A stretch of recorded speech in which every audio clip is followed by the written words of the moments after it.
First time యూపీఎస్సీకి tuitions only in Tirumala IAS institute Chaitanyapuri. Call చేసి ఇప్పుడే జాయిన్ అవ్వండి. నేను కొడితే గట్టిగా కొడతా. ఈ ఒక్క మాటతో తెలంగాణ రాజకీయాలను హీటెక్కించారు మాజీ సీఎం కేసీఆర్. తెలంగాణ అసెంబ్లీ ఎన్నికల తర్వాత ప్రజల్లోకి రాకుండా దూరంగా ఉంటున్న కేసీఆర్ ఎప్పుడో ఒకసారి మాట్లాడుతున్నారు. అలా మాట్లాడిన మాటలు ఆటోమేటిక్ గా రాజకీయ వర్గాల్లో హాట్ టాపిక్ అవుతున్నాయి. ఇదిగో ఇప్పుడు కూడా మరోసారి ఆయన మాటల తూటాలు హాట్ టాపిక్ గా మారాయి. దీనికి సీఎం రేవంత్ రెడ్డి కౌంటర్ ఇచ్చారు. రా చూసుకుందాం. అసెంబ్లీలో అడుగు పెట్టు అంటూ కౌంటర్ ఇవ్వడం ఇప్పుడు తెలంగాణ పాలిటిక్స్ లో హీట్ పెంచాయి. సరే, నేను గంభీరంగా మౌనంగా చూస్తున్నా. నేను కొడితే వట్టి కొట్టు నాకు అలవాట్లేదు. ఆయన కొడితేనంట బలంగా కొడతాడంట. సరిగ్గా నిలబడేది నేర్చుకోని ఆయన కథ లేకుండా. కాంగ్రెస్ బలహీనతను బలంగా చేసుకుని ప్రజల్లోకి వచ్చేందుకు ఎదురు చూస్తున్న కేసీఆర్ కు ఆ పార్టీ జుట్టు చేతిలో చిక్కినట్లయింది.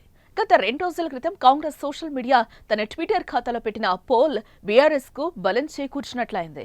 ఆ పోల్లో ప్రజాపాలన కావాలా, ఫామ్ హౌస్ పాలన కావాలా అంటూ పోల్ పెట్టారు. అందులో 70% మంది ఫామ్ హౌస్ పాలనే కావాలంటూ ఓటు వేశారు. సరిగ్గా ఈ పాయింట్ నే పట్టుకున్న కేసీఆర్ తన పార్టీ నేతలతో ముచ్చటిస్తూ సీఎం రేవంత్ రెడ్డిని ఉతికారేశారు. తాను కొడితే గట్టిగా కొడతా అంటూ కాంగ్రెస్ ప్రభుత్వంపై నిప్పులు చెరిగారు. సరే, నేను గంభీరంగా మౌనంగా చూస్తున్నా. నేను కొడితే వట్టి కొట్టు నాకు అలవాట్లేదు. మరోపక్క కేసీఆర్ వ్యాఖ్యలకు సీఎం రేవంత్ రెడ్డి కూడా స్ట్రాంగ్ కౌంటర్ ఇచ్చారు. ఫామ్ హౌస్ లో ఉండి స్టోరీలు చెప్పొద్దని, అసెంబ్లీకి వస్తే రుణమాఫీ లెక్కలు చెప్తా, దమ్ముంటే రా అంటూ కేసీఆర్ కు సీఎం సవాల్ చేశారు.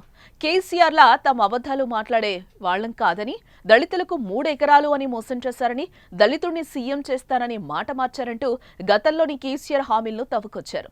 నాయకత్వం మీద నమ్మకం ఉంటే కేసీఆర్ అసెంబ్లీకి వచ్చి మాట్లాడాలని, బలంగా కొడతాడంట, ముందు సరిగ్గా నిలబడ్డం నేర్చుకో అని సీఎం రేవంత్ రెడ్డి ఘాటుగా వ్యాఖ్యానించారు.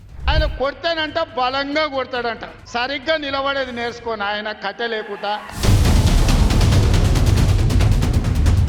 మొత్తానికి నిన్న మొన్నటి వరకు సైలెంట్ గా ఉన్న తెలంగాణ రాజకీయం పంచాయతీ ఎన్నికల ముందు మరోసారి అగ్గిరాజుకుంది. సవాళ్లు ప్రతి సవాళ్లతో మరోసారి రాజకీయ రణరంగంలోకి బీఆర్ఎస్ కాంగ్రెస్ కాల్దూతున్నాయి.